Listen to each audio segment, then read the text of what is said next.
Okay. So this C is the periodic coupon, and this is present value of coupon and present value of the face value. Okay, so this is how we find out. So I have shown you two equations. Previous one was to find out the value of a bill, and this is the value of a bond. Once again, there are examples here. You can look at these examples to understand more. Okay, so I will be quickly talking about these two topics here: interest rate risk and reinvestment risk.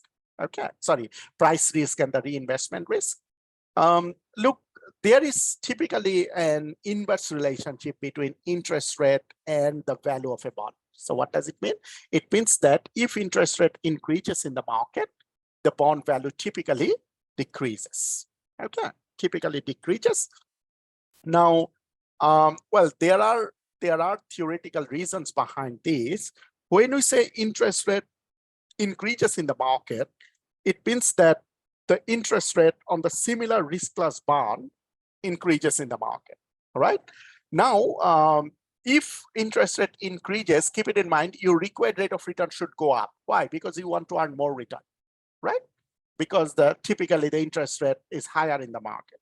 And if you use your required rate of return to discount the cash flows, the value of the bond will decrease as you are using a higher rate. Okay, so that's a mathematical reason. However, the theoretical reason could be when interest rate increases in the market, that means similar risk class bonds are paying higher interest rate, whereas you are holding a bond that pays you relatively lower. What you will do? You will be selling your existing bond and you will try to invest in the one that pays you higher. As a result, existing bond value will tend to decrease. Okay, that's called interest rate risk. And there is another type of risk which is called reinvestment risk. Look, as I mentioned, that at any point in time, value of bond is the present value of the future cash flows. That means present value of the interest rate, interest, and present value of the face value. And we discount these cash flows using our required rate of return. Keep it in mind, one implicit assumption of using this equation is any cash flow that is coming over the life of the bond are reinvested at the same rate of return. Okay, that means if your required rate of return is 10%, it is assumed that the interest that you are getting, let's say $100 every year, it is assumed that these $100 are reinvested at 10%. But that might not be the case, right? Because when you are reinvesting this, you may end up reinvesting at a lower rate. As a result, your actual return might be lower. Okay, so that is called reinvestment risk. So this is explained here. I have explained this diagram in more detail in the lecture video, so I will skip it here.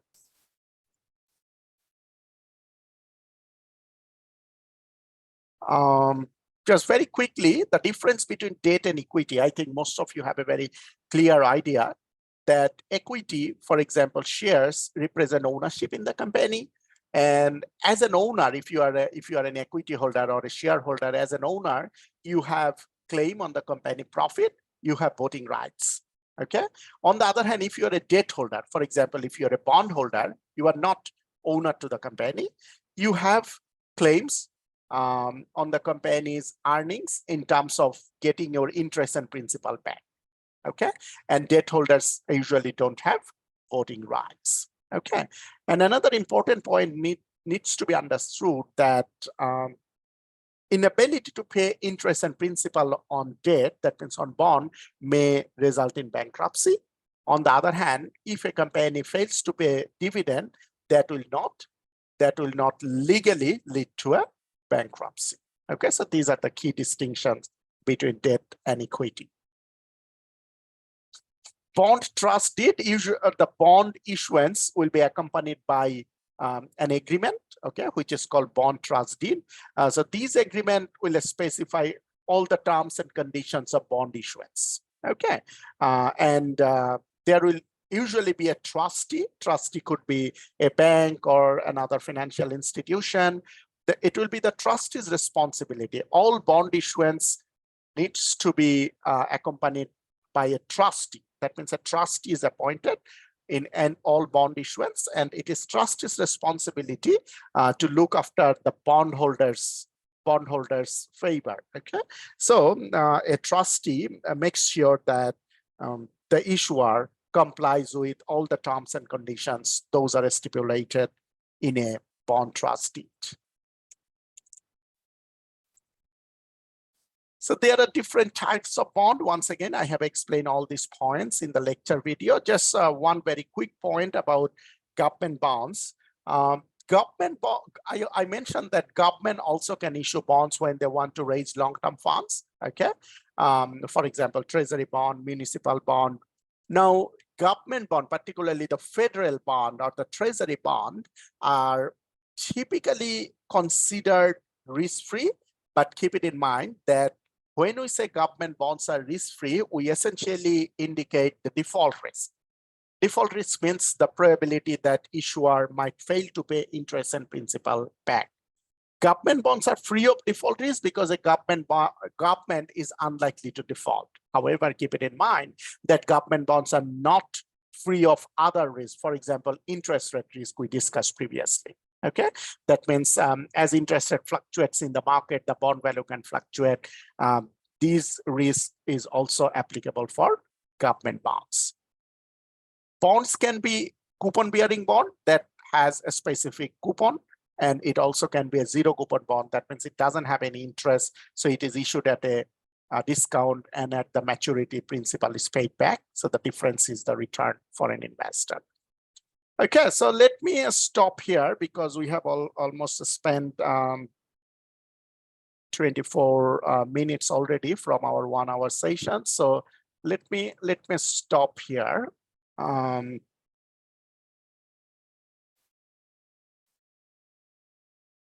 Let me stop here. Happy to answer if you have any question. Okay, Doi Fong's question is, are governments truly have no default risk?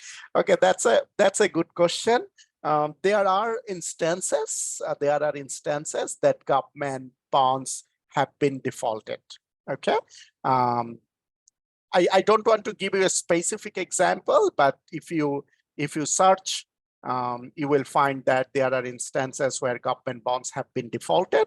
Well, we usually take them as extraordinary events rather than common example. That's why we say that government bonds are free of default risk. And the couple of other questions that you previously had is about forming group. I understand that it's an online cohort, so it's a bit difficult to form a group. So what I have done is I have mentioned it in the group assignment document, that if you go to discussions from the left panel of your Canvas page, you will find I created a forum called group formation. Okay, so you can invite people to join your group. Okay, or if you know anyone personally, you let's say you are 2 people, so you can invite other people to join in your group. And if you find difficulties in forming group, obviously let me know. After a certain date that I have specified, I will put people randomly in a group if you cannot form or choose a group by yourself. Okay, so don't worry that I might not have any group. I will intervene if you do not have a group, and I will put you in a group that might be needing more members.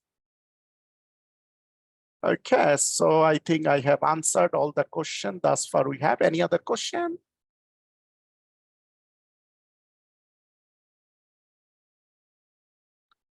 If not, then let's share our weekly questions. Okay.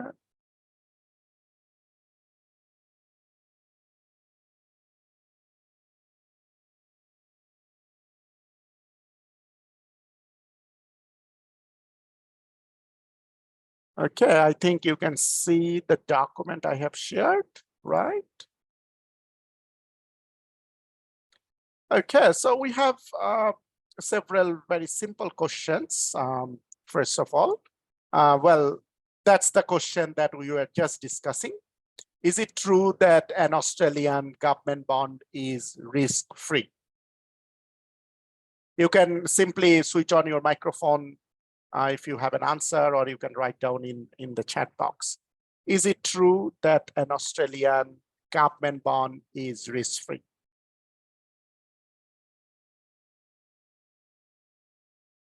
Okay, yes or no are very simple answers. So if you can write down maybe one sentence or so. Okay, Michelle's answer is still have interest rate risk. That's right. Anything else? It is known to be default risk-free. That's Jade's answer. That's the right point too.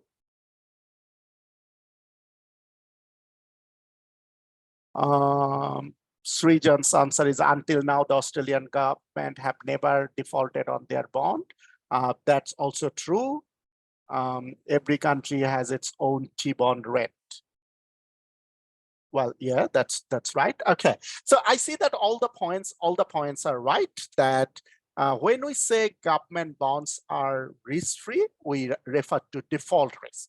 Okay, not all types of risk. So government bonds are typically default risk-free, but as I already mentioned that there are some instances that government bonds have defaulted, but we cannot bring them as an example because that's not the very common cases. So government bonds are typically default risk-free. However, there are still risks. For example, interest rate risk. Interest rate risk is also related to inflation rate, and there are also reinvestment risk. For example, when you get periodic interest, and if you end up reinvesting them at a lower rate, your total return will be less than what you anticipated. So that's the risk too. Okay. Okay, the next question is, which has greater interest rate risk, a 10-year government bond or a 10-year BB rated corporate bonds? Which has a greater interest rate risk, a 10-year government bond or a 10-year BB rated corporate bond?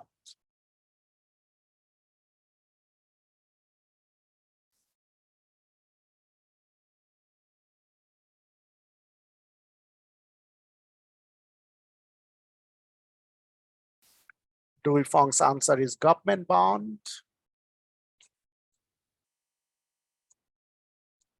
Jade's answer is BB rated bond because the grades impact the yield. Okay. June's answer is corporate bonds. Okay. Can I just ask to clarify? So interest rate risk is the risk that when the interest rise, like the value of the coupon, the value that you end up getting at the maturity date will be lower than you anticipated. Is that what we're talking about? No. Value that you receive at the maturity is the face value. That doesn't decline because that is predetermined. Okay, I'm talking about the value of the bond in the market.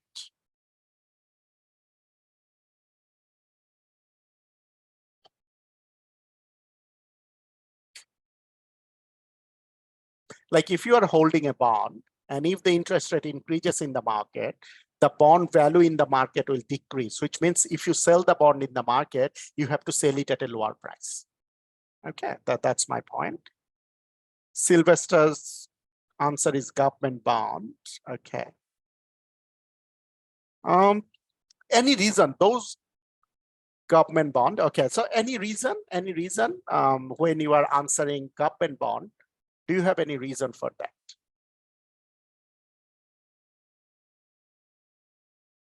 So as you said, if say for example, the interest with the government bond, usually the interest rate is the lowest because the risk rate is also the lowest. So when the interest rate like increase or decrease, like your value of the bond is being affected much more than like non-government bonds. Is that right? Yes, you are in the right track, and I think you picked up the right point. Look, 10-year government bond, okay? And another one is 10-year BB corporate bond. Okay, you rightly mentioned that the corporate bond will have higher coupon rate or higher interest rate, right? Let's say 10%. On the other hand, government bond definitely will be carrying lower rate, let's say 6%. Now, when the interest rate in the market changes, let's say interest rate rise by 1%. Okay, obviously, since government bond has a lower rate, for a given change in the interest rate, it will be affected more. Okay, because it has lower rate. That's why the effect of any interest rate change will be higher on government bond. Okay, so I repeat that since government bond has a lower rate, okay, because you understand 1% rise, so from 10% to 11%, and 1% rise from 6% to 7%. Obviously, from 6% to 7%, that rise is more pronounced than from 10% to 11%.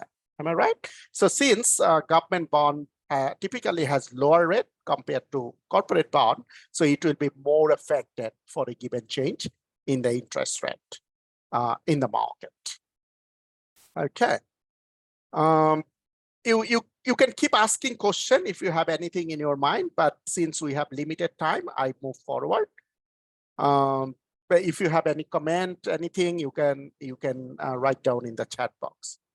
So next question is, how does a bond issuer decide on the appropriate coupon rate to set on its bonds? Okay, I repeat the question.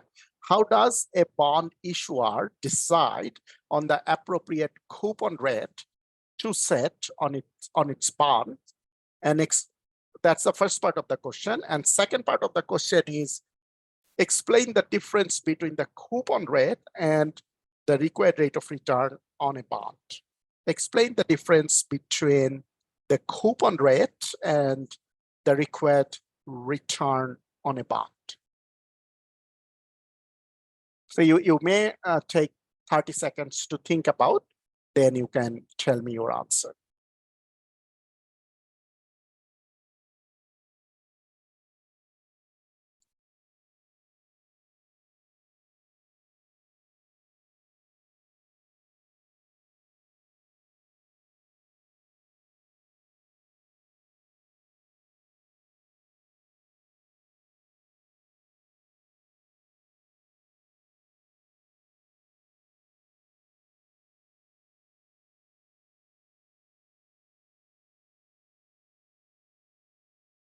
Okay, any answer?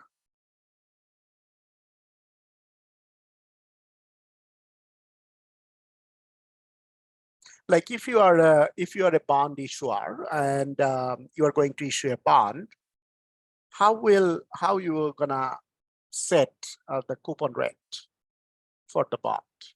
Do you have any basis?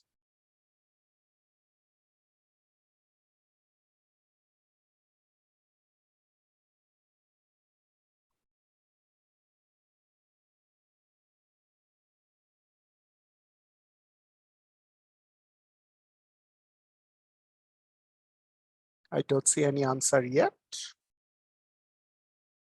Okay, Jade's answer is opportunity cost for the discounter.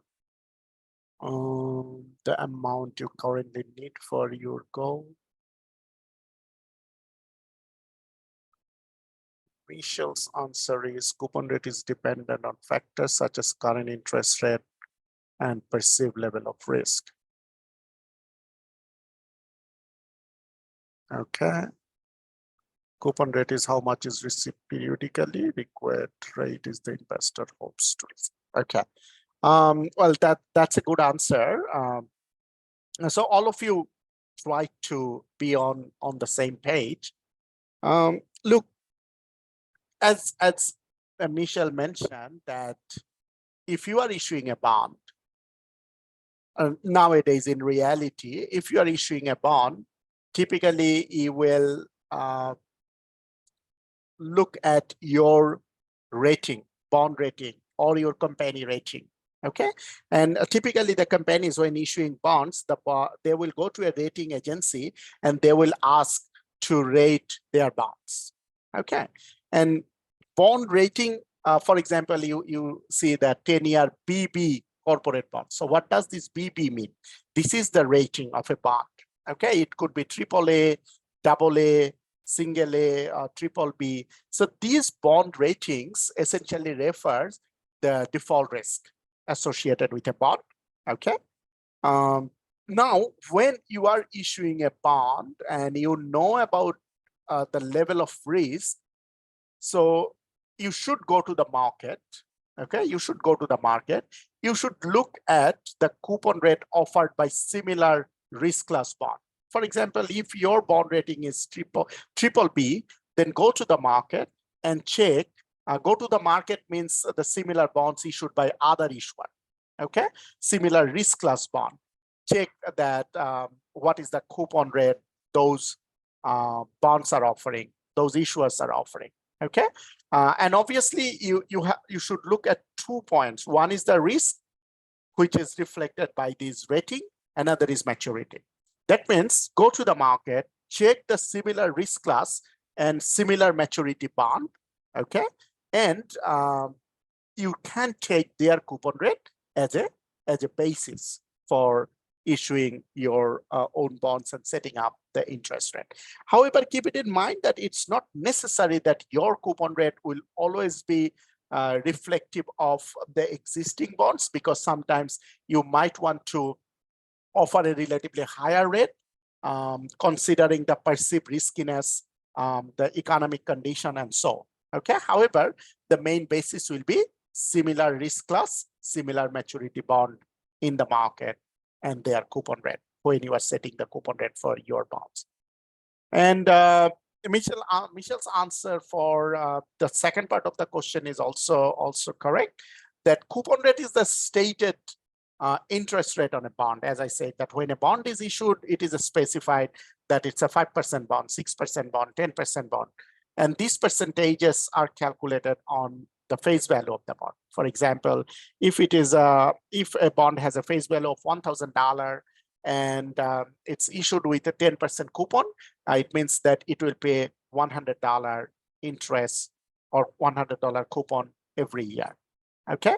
In Australia, typically the coupons are paid semi-annually. In Australia and New Zealand, and in the United States, the coupons are typically paid quarterly. Okay, for example, if it's $100 yearly coupon, then semi-annual means $50 after every 6 months. Quarterly means $25 after every quarter. Okay, so this is how it's usually paid. Okay, but is it the rating system is flawed when banks combine multiple lower rated bonds into one tranche just for a higher rating? Well, there are lots of controversies about the rating system. I get your point. So our next question is related to that. Look, several years ago, a controversy erupted regarding bond rating agencies when some agencies began to provide unsolicited bond ratings. Why do you think this is controversial? Look, there are controversies about the rating agencies, as Dui Fong is indicating, and sometimes there are claims that companies are making payments to the rating agencies to get